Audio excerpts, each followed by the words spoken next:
Hello, I'm LuNEJuNE, and in today's video, I'll be showing you 5 ways to improve, but this time it's legit and is updated in the year 2021. Last video was kinda like a meme and was just joking around, but it got lots of attention, so I'm making a real, serious version of it. Also check out my second channel where I mostly upload Geometry Dash right now, but I will upload various kinds of videos later on in the future. But if you are a GD fan, I will appreciate the sub on that channel. Without further ado, let's jump into today's video.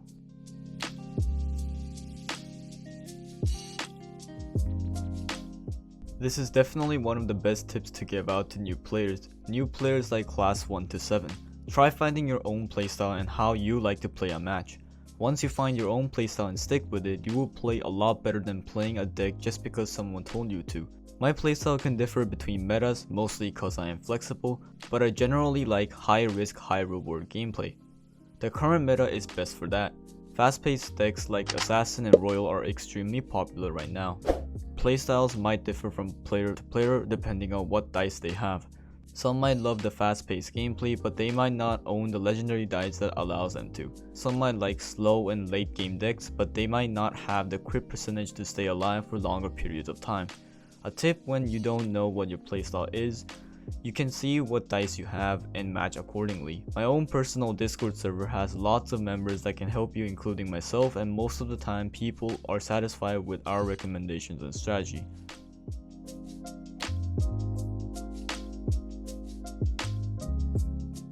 If you have good background knowledge of all the dice, it might be helpful for you when you are playing a match. If you are new to the game, I highly suggest looking through all the available dice and see what they are capable of doing. All dice are unique in its own way, some are just better than others. I suggest try finding for gameplays of other players playing a dice that you might not have or you have encountered once in your match. Another tip here is knowing the basic dice combination. If you know what dice are good with other dice, then deck building is a lot simpler. For example, a good dice combination is Atomic and Blizzard. Atomic is a stationary dice where it has balls orbiting around it and they deal damage as they go through the mobs. Blizzard is a good support for Atomic mainly because it slows the mobs down and Atomic has more time to deal damage to the mobs. One bad example is Crit and Light put together. I made this joke in the outdated version, but honestly this is a very bad combo.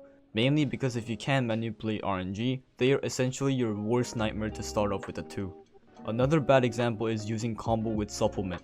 As you guys might know, combo doesn't increase its combo when a supplement is merged, meaning it's completely useless. I mean, it's not that completely useless, but still useless nonetheless, and will just take a slot of your deck.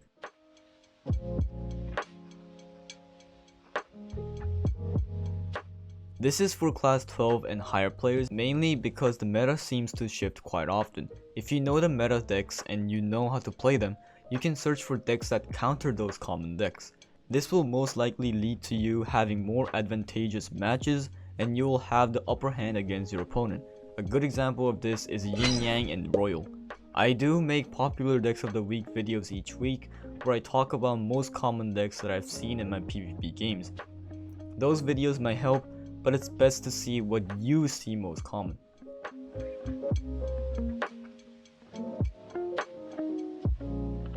Here comes the basic parts. I already said this on my first video, but now there are more bosses with each individual ability that change the whole entire game.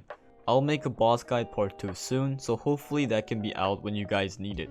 But when playing PvP or co-op, you have to be mindful of the boss that you are about to encounter. You have to be well prepared enough to counter the boss easily. This can be saving up SP or filling your board with dice and etc.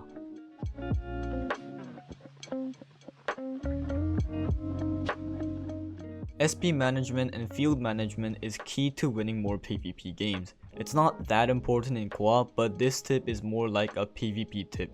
SP management means that you are using SP when only needed and not spending if you don't need it.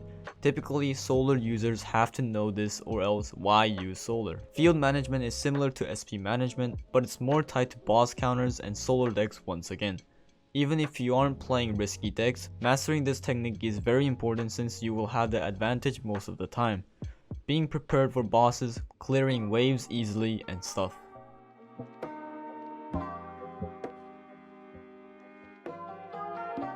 A bonus tip I want to give is powering up at the correct time. For co-op, it's more casual and you can take it easy on power-ups. But in PvP however, power-ups are even more important than in co-op. I suggest powering up when you are wealthy or falling behind. Wealthy might differ from rounds, but generally when you think you would still be prepared even if you spend the SP. That is it for this video. I hope you all enjoyed it. I'm sorry for taking the other video too jokingly. I really didn't know it would get this much attention. Hopefully I can get some other educational videos out after this one so that you guys can view them when you need them. Thanks for watching this video. If you enjoyed, please leave a like and subscribe to the channel, which is gonna help me out a huge bunch. Join my random dice crew to play crew battles and share decks. Also join the Discord server if you want to talk to me personally or to play with others. Thanks for watching once again, and bye!